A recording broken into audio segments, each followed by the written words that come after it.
Milo and the Teacup Sailboat. In the quiet village of Paper Whisk, nestled between the rolling lavender hills and the sleepy silver lake, lived a teeny kitten named Milo.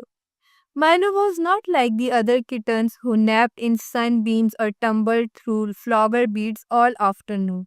No, Milo was a curious sort of kitten with soft cinnamon fur, wide, wondering eyes, and a nose that always seemed to twitch at the scent of a mystery. Each evening, when the golden sky melted into velvety twilight, Milo would pad down the edge of the lake and sit very still. The ripples on the water whispered things like, not all boats are meant to be big, and the stars like to sail too. And one night, just as the fireflies blinked their sleepy greetings and the wind yawned across the water, Milo saw it, floating gently near the shore, bobbing up and down like a dream that had not quite woken, was a porcelain teacup. It was delicate, painted with blue flowers and a soft golden edge. And inside it was a teeny sail stitched from a handkerchief and a fastening to a twig mast. But it was not just a teacup, it was a sailboat, just the right size for a kitten with a curious heart. Milo's whiskers twitched. A breeze whispered again, this time in the reeds. You found it just in time. Milo looked around. No one else was there, only the moon, which winked behind a cloud as if it owned the secret. Very gently, Milo stepped into the teacup sailboat. The porcelain did not trip or crack. It held him as if it had always been waiting for a kitten just like him.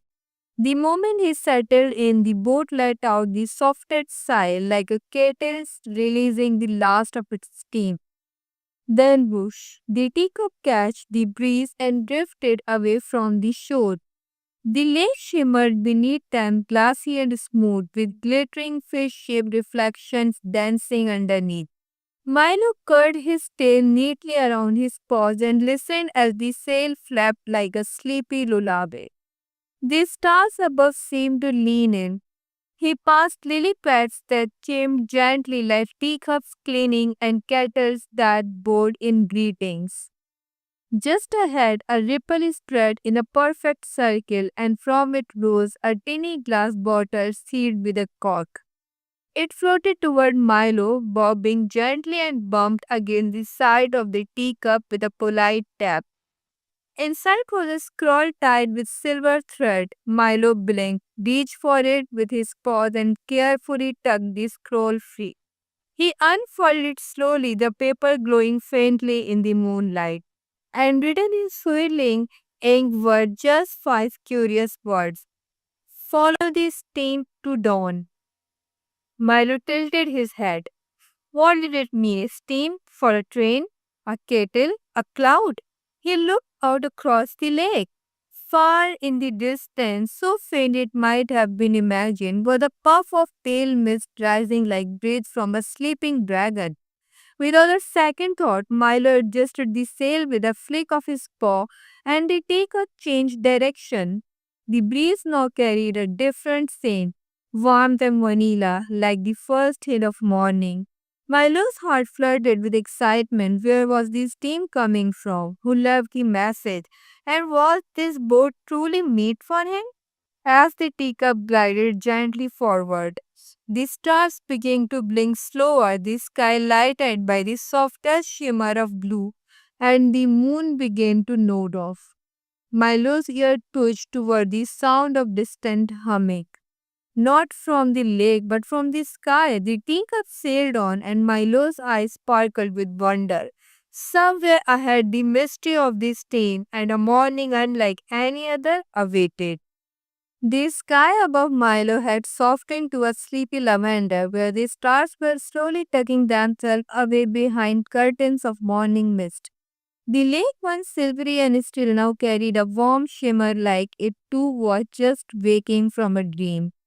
The teacup sailboat moved gracefully, guided by an invisible current that seemed to know exactly where to go. Milo leaned over the rim, his little paws holding the edge, and watched the water glide past. The surface glittered with teeny petals, blush pink and pale blue, each one spinning slowly like sleepy dancers in a waltz. He glanced again at the message, follow the steam to dawn. And there it was again, rising on the horizon like a soft ribbon, the faintest curl of steam. It was not harsh or thick like chimney smoke. It was delicate white as whipped cream and it drifted upward from somewhere beyond a hill of floating marshmallow clouds. Suddenly from above, a low and whimsical whoop echoed gently to the sky. Milo looked up. There, waving through the sky like a dream on invisible tracks, came a tiny train, a coal train. Its puffy engine released soft hisses of steam that sparkled faintly with stardust, and its carriages were made of glowing fluff and lavender. It was not bound to rails, it floated through the sky, humming gently lullaby. As it passed, a long feather floated down from the conductor's perch. It was stripped like the horizon and shimmered with a whisper of morning gold. Milo catch it just before it touched the water. Tied around the coil was another scroll, smaller than the last, fastened with a thread spun of sunwife. He unrolled it slowly. Only those he believed can write the whisper line. Milo's ear perked up. Was that what the train was called? The whisper line? He stood carefully in the teacup and looked ahead.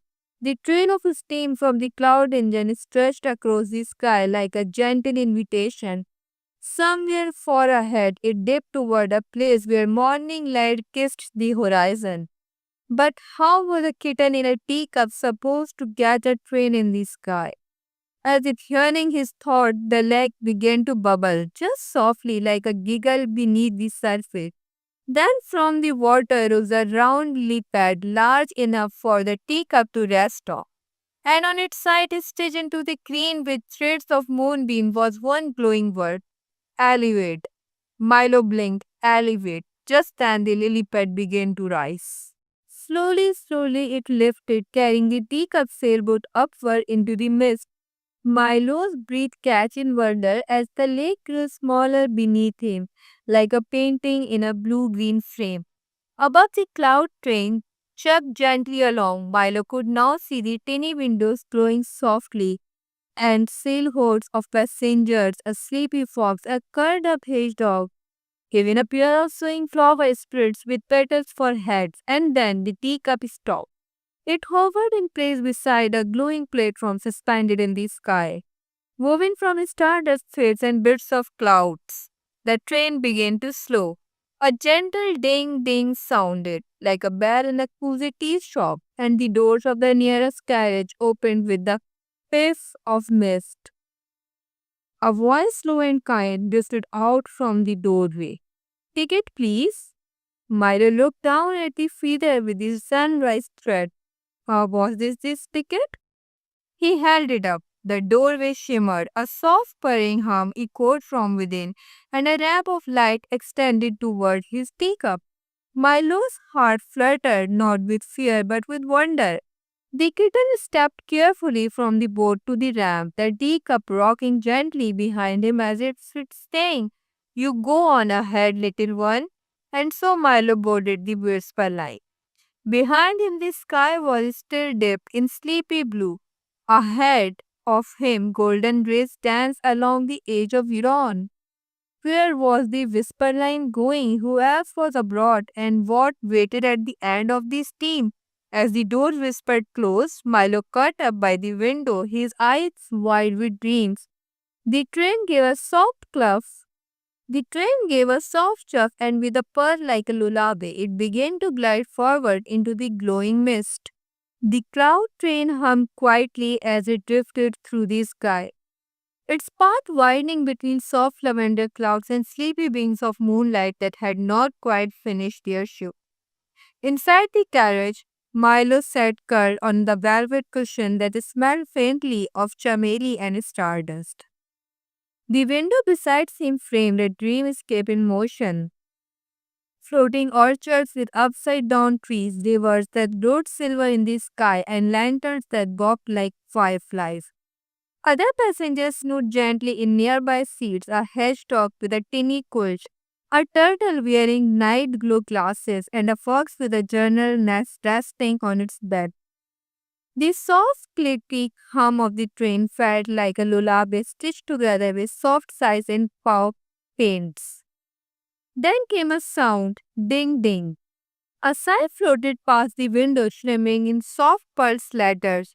Next stop, Pocket Moon Station. The train began to slow and a little bell chimed overhead, like the sound of teaspoons tapping porcelain cups. Milo blinked, his ear twitching with curiosity.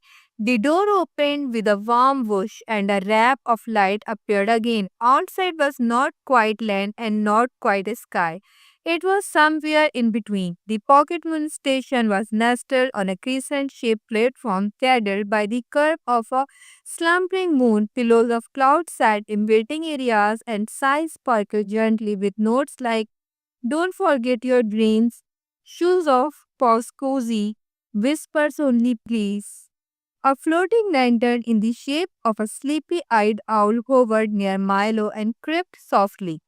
"Transfer time, little sailor. Transfer?" Milo asked, his whispers tingling. "To the morning drift, if you wish," the lantern said kindly, bobbing slightly in the air, "or stay on the whisper line and ride until the first yawn." Milo padded onto the platform, his paws making faintest puff sound on the moon glow surface. In the middle of the station was something that looked like a music box, but big enough to step into. It spun slowly, playing a soft melody like rain on feathers. Around it were signs pointing in dreamlike directions to the island of blankets, through the petal tunnel, over the warm wind bridge. Sunrise this way. Milo's eyes landed on the curious sight, a compass rose carved into the moonstone, its edges lit with candlelight. At the center was a teacup, his teacup, etched in perfect detail. Above it, hovering just a paw's length away, was a glowing orb, the pocket moon itself. The moon shimmered as if it were breathing. Then a voice not loud but soft and everywhere spoke. "Where do you wish to wake, little one?" Milo looked up. "I'm not sure yet," he whispered, "but I want to see where the steam goes." The moon's glow brightened and a petal floated down from nowhere carrying a third tiny scroll. He opened it carefully. Every known has a secret, only the brave dreamers discover it. Milo's heart thumped softly, like the purr of a far off star. He turned toward the platform's edge, where a second vessel waited. A delicate hot air balloon made from the stitched together gulabis and clouds. Its basket was just the right size. The lantern owl nodded toward it. "The morning drift will take you higher now." Closer to the answer, Milo stepped in. The balloon let out a sigh like a long, sleepy breath and began to rise slowly, peacefully, with the scent of sunrise wrapped around it. Below, the pocket moon waved goodbye with a twinkle. Above, the first hues of golden blush pink tiptoed into the sky. Milo leaned on the edge of the basket, the wind whispering secrets through his fur. Where did the morning drift lead? What secrets awaited at dawn's edge? As the stars dimmed one by one and the world yawned beneath him, Milo closed his eye. He did not sleep, not yet. He dreamed while awake. The balloon drifted higher as though the sky itself were holding its breath. Milo peeked over the basket's rim, watching the world below melt into swirls of mist and pastel glow.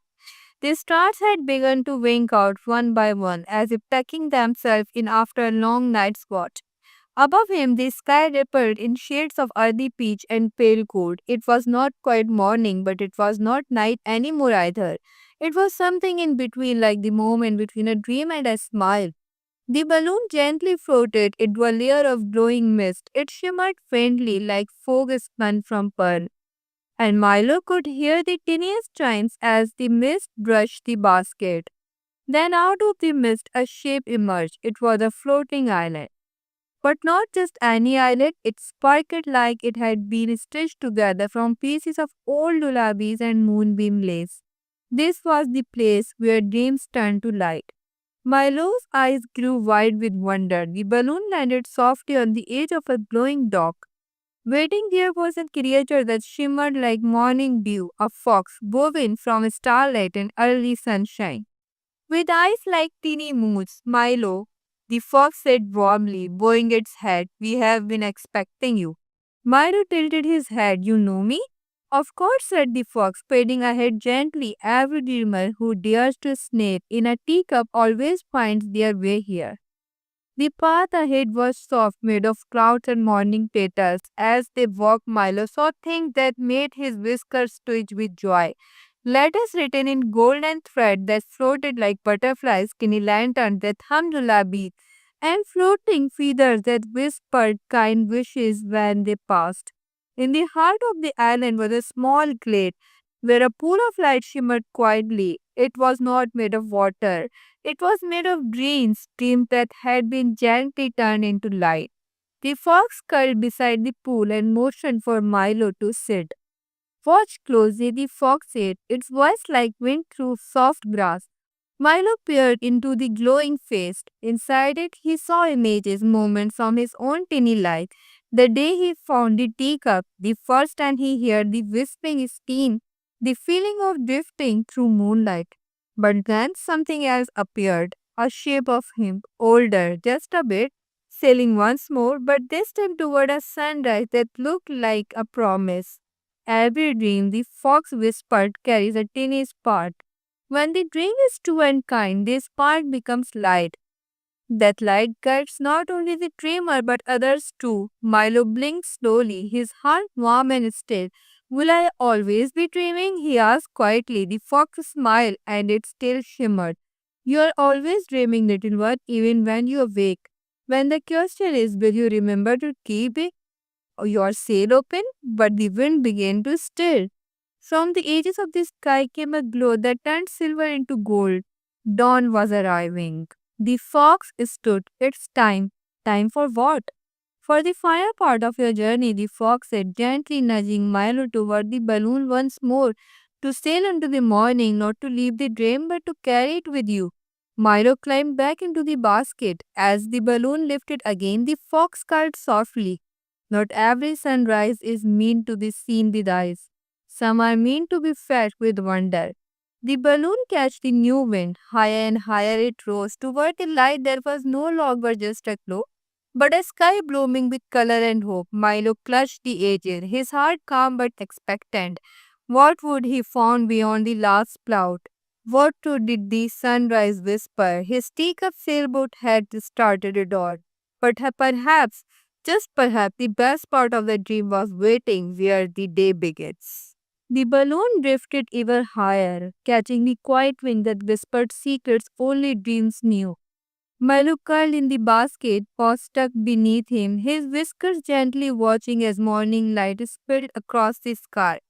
It was not loud or sudden, it came like a lullaby rising into a soft crescendo. The stars had faded, the mist had lifted, and now the sky blushed with soft shades of apricot and pink. Below, the peak of sailboat shimmered faintly on the still sea of clouds, waiting like a memory that had never left. As Milo floated closer, the balloon's ropes loosened and the basket gently settled beside the teacup once more. He stepped back into his little boat where the steam still danced and the warm scent of chamomile lingered in the sails. The morning was not just beginning, it was blooming. A gentle breeze brushed Milo's fur, carrying with a teeny voice like the voice of the sea itself. "Are you ready, little one?" Milo blinked slowly, the way dreamers do when they are not quite sure if they are asleep or simply in the middle of something beautiful. "Yes," he whispered. The sail catch the golden wind and the teacup began to glide again, this time not over stars or moonlit waves, but through a sky gently turning the color of a memory. Below, Milo could now see little villages straining, smoke curling from chimneys, tiny windows glowing with the first light of day. Somewhere, perhaps, someone was waking from a dream of a kitten in a sailboat, smiling without quite knowing why. The sailboat dipped lower, floating past drowsy clouds and the tops of trees painted in the brush strokes of dawn. The wind grew warmer, and Milo felt it not just on his fur, but in his heart, like a hug he did not expect, and then there it was, a quiet familiar rooftop, his rooftop, the one beside the garden where he had first dreamed of sailing away. The teacup lined with a gentle clink on the wooden ledge, its steaming curling in one last soft sigh. Milo stepped out, looking back once with a small sleepy smile. He did not need to say goodbye because dreams journey like this never really end. He padded across the rooftop and found his little nest of soft blankets tucked just under the wind chime and now hummed with a new tune, a melody of starlight, mist, and morning. As he curled up, the sky glowed brighter, but Milo did not mind. He was not waking up, he was simply resting in the place where dreams and daydreams meet. His teacup sailboat sat nearby, rocking gently in the breeze, waiting as all good dreams do for the next adventure.